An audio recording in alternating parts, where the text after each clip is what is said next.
All right, let's get right into it. Today, we're going to talk about something that pretty much everyone in the solar world thinks they've got a handle on, but man, it's so easy to get wrong. And getting it wrong can absolutely tank your system's performance. I'm talking about shading on a 48-volt series string. We're going to dig into the real, nitty-gritty electrical side of things. And really, this is the key idea you've got to wrap your head around. See, when you string your panels together in series, especially in a 48-volt system, a simple shadow, it's not just a lighting problem anymore. Nope, it morphs into a massive electrical problem. And that's why the way most people think about shading isn't just wrong, it's kind of dangerous for the health of your system. And we're going to break down exactly why.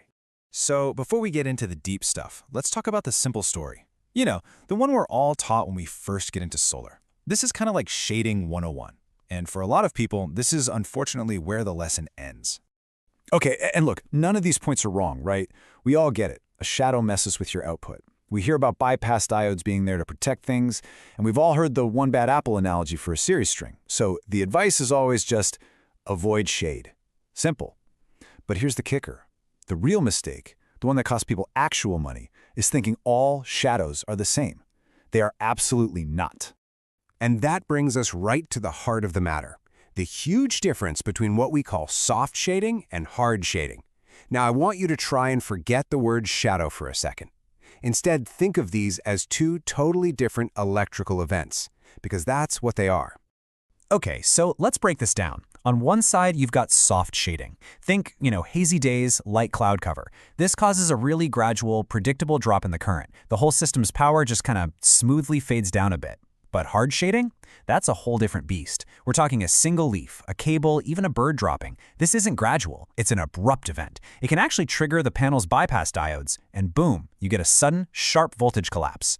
The best way to think about it is this. Soft shading is a dimmer switch. Hard shading is a circuit breaker being flipped.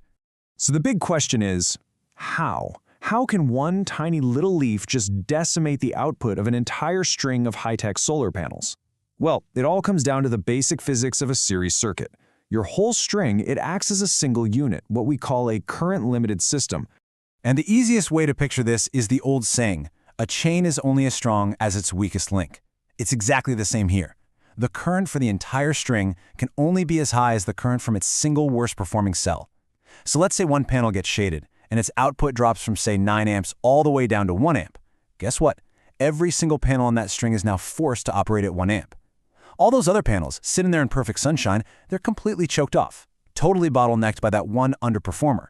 And you can see how this just cascades, right? So first, everything's great, it's a sunny day, high current, the whole system is humming along.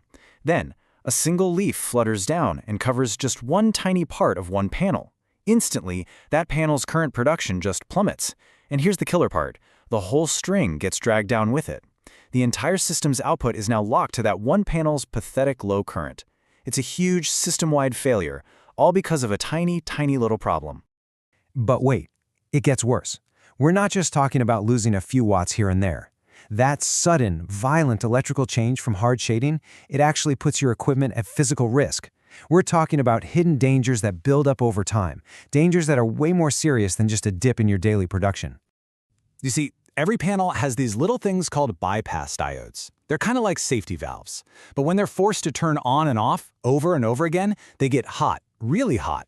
That heat stresses and can eventually ruin the junction box.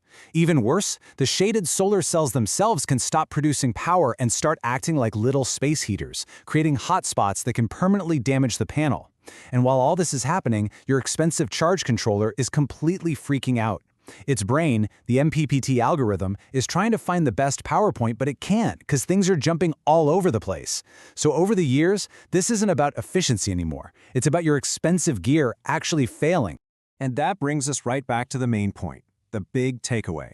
Once you have panels in series, you have to stop thinking of shade as just a lighting problem. It's not. It's an electrical problem, a direct, aggressive, and powerful constraint on your entire system. And once you see it that way, well, it changes everything. It changes how you plan your layout, how you run your wires, and how you troubleshoot a system that's not performing right. So I'll just leave you with this thought. Have you ever been out there scratching your head, looking at a string that's putting out next to nothing, and you just can't figure out why? And then you find it. One tiny leaf, or a wire shadow, Something you thought was totally insignificant. Well, now you know. Now you know the dramatic electrical reality of what was happening inside that string.